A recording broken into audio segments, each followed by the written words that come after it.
Production funding for Ruckus has been provided by gifts from Dave and Jamie Cummings, the Hartwig family, Hush Blackwell, Barbara and Peter Gattermeyer, and by viewers like you.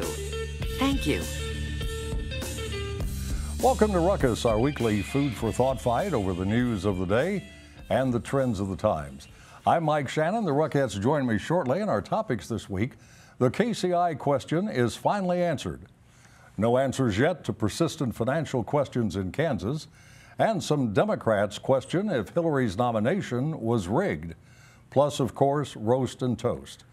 But we start with our interview segment and focus on America's veterans and the upcoming Veterans Day holiday. One of the nation's largest veterans organizations is headquartered in Kansas City, the VFW, the Veterans of Foreign Wars. Joining me to talk about the VFW and its work for veterans is Brooklyn Mosley, an Air Force veteran with service in Iraq and Afghanistan. Ms. Mosley is now the Associate Director of Programs at the VFW headquarters. Brooklyn, welcome to Ruckus. Well, thank you very much for having me. Appreciate you coming in. Before we talk about the work of the VFW, talk a bit about your own military service in the Middle East, in Iraq and Afghanistan. What were you doing and what was it like? All right, I would love to do that. So I joined the Air Force right out of high school in 2002. And I was in the Air Force for 10 years, and during that 10 years of service, I did 8 tours in the Middle East. I was a KC-10 boom operator out of Travis Air Force Base, and so what a boom operator is a boom operator fuels planes in the air. So we fly on tankers. A lot of people are very familiar with the KC-135, but the KC-10 is a modified DC-10 that carries about twice the fuel of KC-135. So you got out of the Air Force and looked around, decided to go to work for the VFW. So I got out of the Air Force, and my first day, actually my third day at the University of Kansas, I met a couple of guys who were members of the VFW through a Student Veterans of America meeting at the college. And they actually invited me to the post, and then I kind of got involved on the post level. And then after I was finished at the University of Kansas, I actually joined the staff. And I joined the staff last year in May. What does the VFW do? Why does it exist? What doesn't the VFW do? No, I asked you, what does it do?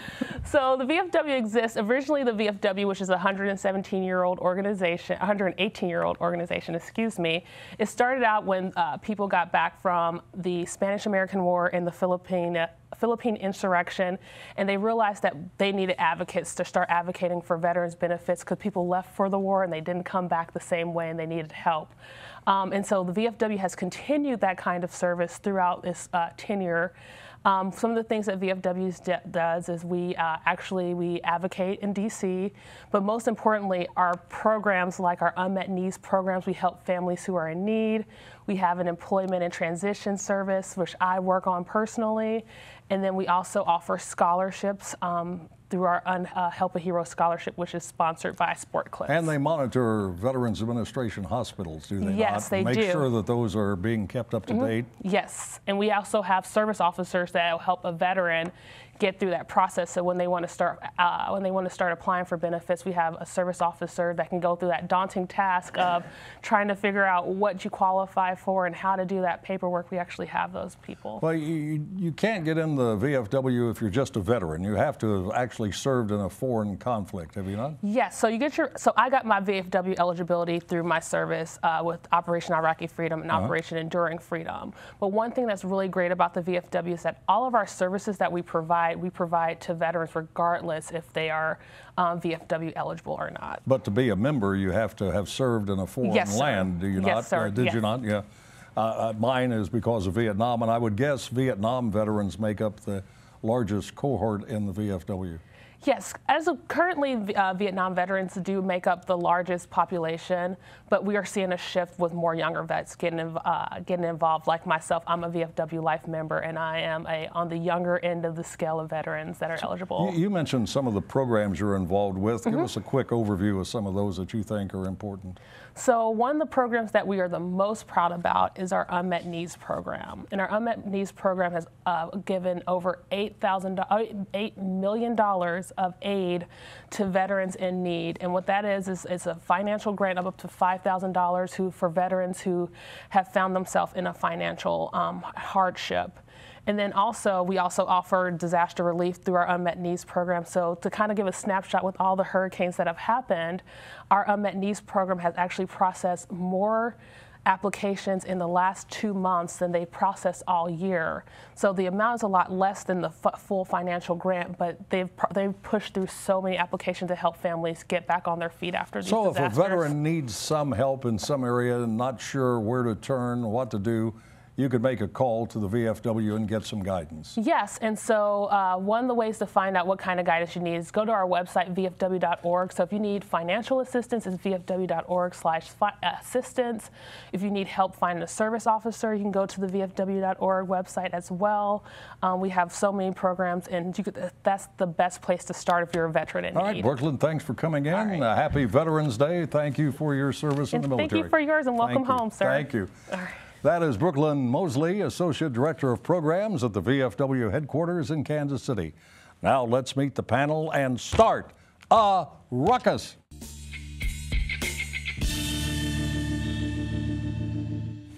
Steve Rose is a Johnson County civic leader and a columnist at the Kansas City Star. Gwen Grant is president and CEO of the Urban League in Kansas City. John Stevens is the head of Rock Hill Strategic, and Patrick Toohey is Director of Municipal Policy at the Show Me Institute of Free Market Think Tank. It is good to see all of you again. Thank you very much for joining me. Let's talk about the elections. It wasn't even close. Kansas City, Missouri voters, albeit in small numbers, about 20%, gave a huge victory to local civic, business, and government leaders who backed a $1 billion plan to build a new one-terminal airport. The well-financed campaign for a yes vote featured Mayor Sly James as a spokesman and apparently confirms his continuing popularity. Now that the election is over, what does the outcome tell us about voters other than they wanted a new airport? Start with Patrick. Well, I think that may be all it tells us.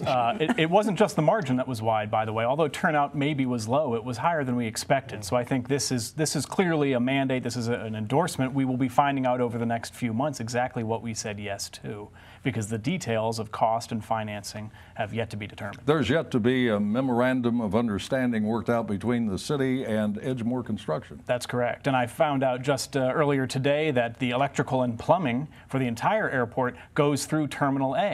So we're going to have to take care of that before we demolish Terminal A to start any construction. Patrick, what does the outcome tell us about the voters other than they want a new airport? Does it tell us anything? Well, yeah, I think it tells us. They believe in City Hall? They like Mayor James? No, I think it tells us that the myth of convenience at KCI was just that. I also think it tells us that the voters will listen. When you have a good ground game, you explain, you do town halls, you do hundreds of sessions with the voters. You're out there with the voters instead of just running a glossy mailer campaign. And they did. They engaged for weeks and weeks and had discussions across the metro. And you look at the Northland, and I think that shows alone that that sort of interactive ground game with the council and with the staff works. Steve, what happened to all those people we saw on Ruckus and we heard from elsewhere who said, we just want the airport refurbished, we love the convenience of KCI? Well, they're obviously in the minority, and we don't know how many of those people actually went out and voted. It's hard to believe that the polls that said it was going to be very close was really accurate. I mean, I think that you're always concerned about turnout, and to say that the election's going to be very close is a ploy that is often used. I don't know for sure if it was, but to go from where they were in the high 30s to the 70s, that's more popular than the Union Station, and that got numbers up there and then the Well, actually, there was a poll that showed it winning by wide margins, but the campaign managers held that information to themselves so that the voters would not become complacent. And Gwen, there's a lot yet to be done before there's work begun on a new KCI airport. Yes, I think they're saying they hope to break ground in the fall of 2018. So that gives them time to work out a lot of these issues. I think the other important aspect here is still the negotiation of the MOU with Edgemoor. So we're along with the Memorandum of Understanding. I believe the projected date of reaching some closure on the MOU is at the end of this month.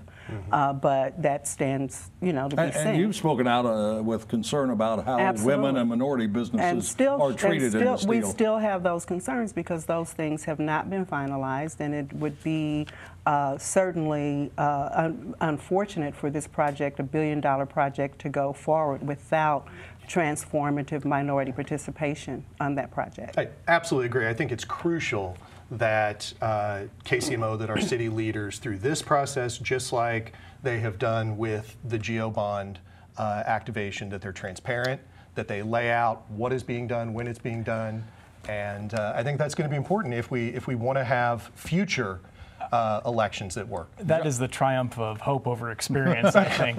This is the same group that wanted to give Burns and Mack the contract without any bid or any transparency. So although I agree, I am not hopeful that we'll get any of that. Okay, I want to get in a couple of more elections. When I turn on Unified Government TV, UGG TV, the city channel in Wyandotte County, I often see you sitting there talking about programs, pitching the county commission on various projects.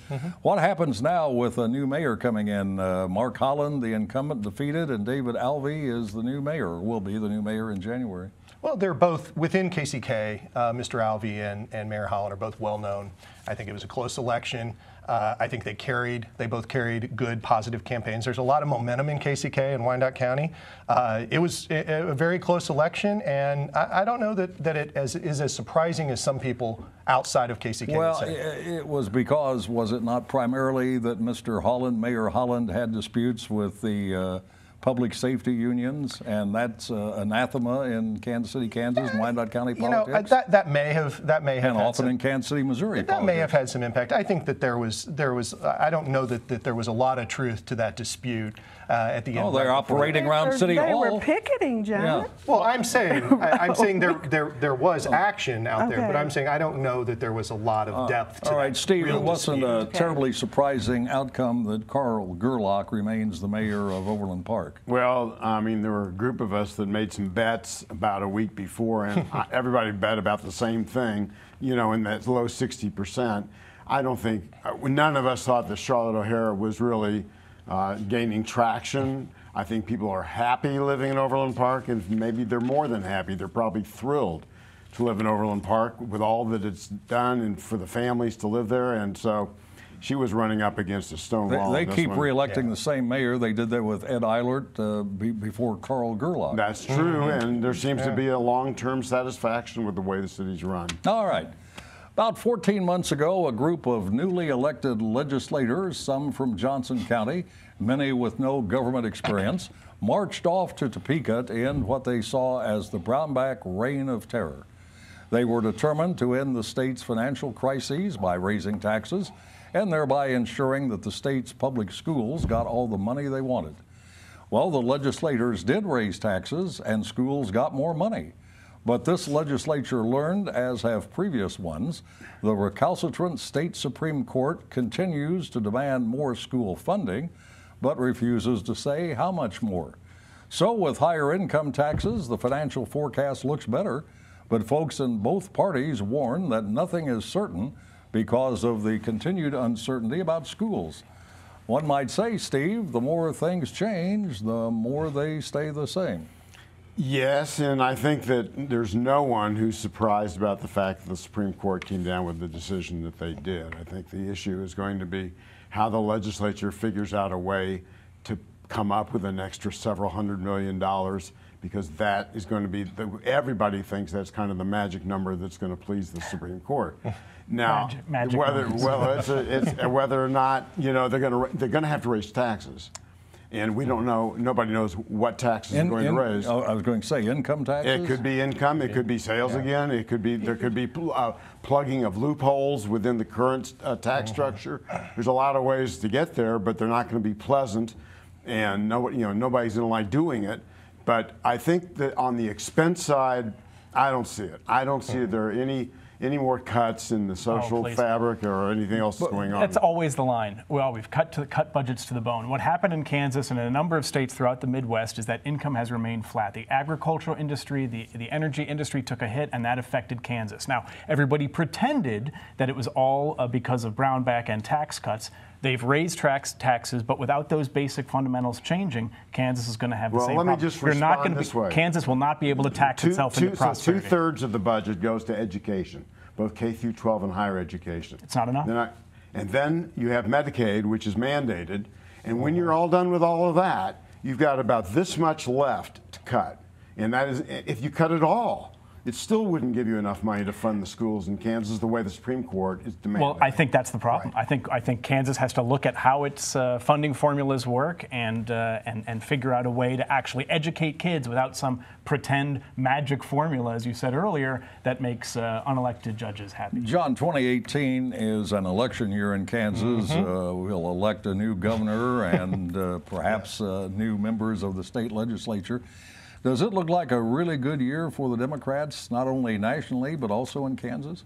I think nationally, yes. I think Kansas, I don't know. I think the verdict's still out there. I think you will continue to see a move to the center in Kansas, but I think you'll see more moderate Democrats, more outspoken Democrats on that. And I also think that 2018 being an election year is also going to make it very, very difficult to look at any cuts to programs, as Steve said. I also think it's going to be very hard to do wholesale, even moderate tax increases. I think you're going to see closing of loopholes and a lot of fights to try to work around the margins to get somewhere where the Supreme Court's will that be enough? Just dealing at the margins? Well, I mean, it depends on which loopholes. Yeah. But there are plenty of that you could, of exemptions that you can. Stop subsidizing developers. Let education departments keep their property tax money. That would be probably the single greatest thing you could do for local school I think the most of what they're going to do is around the loopholes. I really do. Gwen, is it fun as a Missouri Democrat to watch what goes on in Kansas with the two parties? Kansas politics are really strange. That's the best I can say about it. And I really hope that they get this education problem solved because, we've been talking about it for over a year. More than that, it goes back decades, I think it's fair to say. This question of how much is enough to satisfy what the state Supreme Court believes is sufficient funding for the schools, which is at best a vague term in the state constitution. I think everybody would agree with that. If you are looking for a perfect Democratic Party loyalist, Donna Brazile comes to mind. For years, she has held significant party positions, appeared on numerous television programs, and presented and defended the official party line. So it is hard indeed to ignore her new book, Hacks, where Brazile says the 2016 nominating process had been rigged by Hillary Clinton's campaign, and Bernie Sanders, the Democratic socialist who ran as a Democrat, was cheated. In brief, Brazile claims the National Party was broke, Hillary paid off its debt and in return took control of the party's finances, strategy, and all the money raised, and further, she ran the party's administrative apparatus. Considering Bernie's popularity, is it too much of a stretch to say a more fair Democratic campaign might have produced a President Bernie Sanders, Gwen? Well, I think that's a bit of a stretch. I mean, I certainly, Donna's book pulls the scab off of an ugly sore in the DNC, but it does not say that Bernie Sanders would have won or that those problems within the DNC spilled over into the actual primaries. The primaries were held and there were, Sanders lost at the ballot box.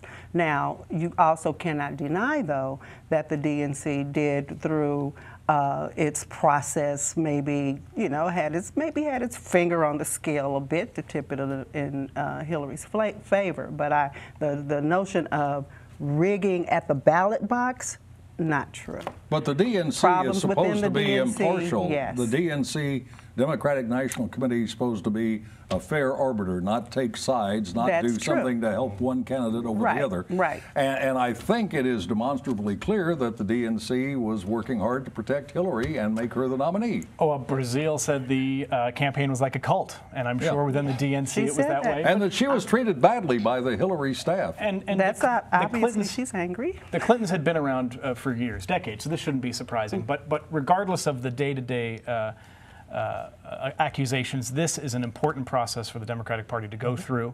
They've lost an election they thought they would win. This is all good, and not just good for the Democrats, it's good for the country as well. Can we believe Donna Brazile? She's the lady who we know now leaked questions to Hillary before the CNN town hall debate between Sanders and Clinton when Donna Brazile was working for CNN, and that was disclosed when the WikiLeaks emails came out.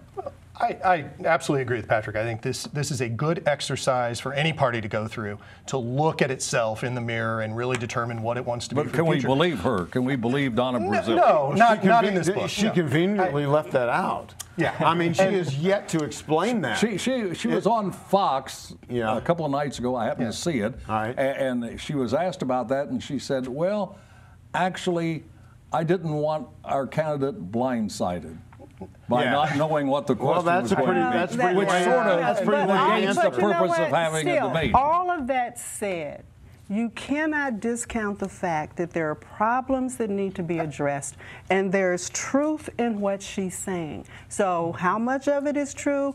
It is going to be dependent on how those, others come out and say, here is proof that she's lying.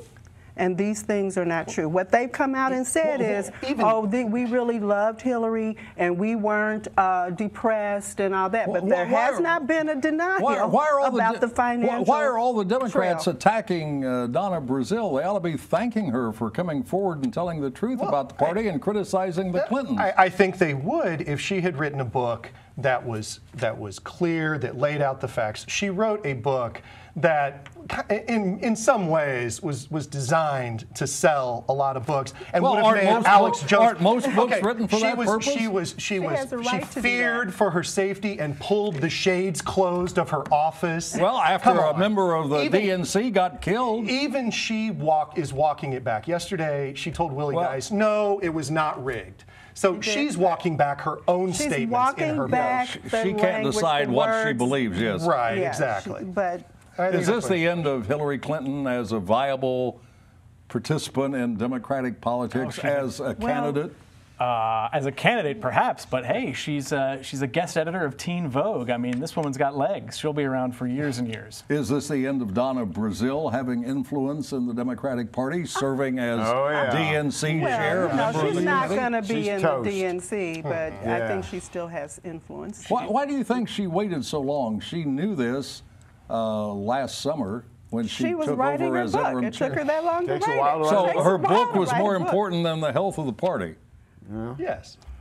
And speaking of health, she said she was so concerned about Hillary's health that she had given thought to what the Democratic National Committee would do if Hillary were unable to run because of health concerns. She was going to go with Joe Biden, Biden. and Cory Right. Booker as the vice presidential Right. Well, candidate. I think that's, she probably got in there and realized we didn't have the right horse in the race.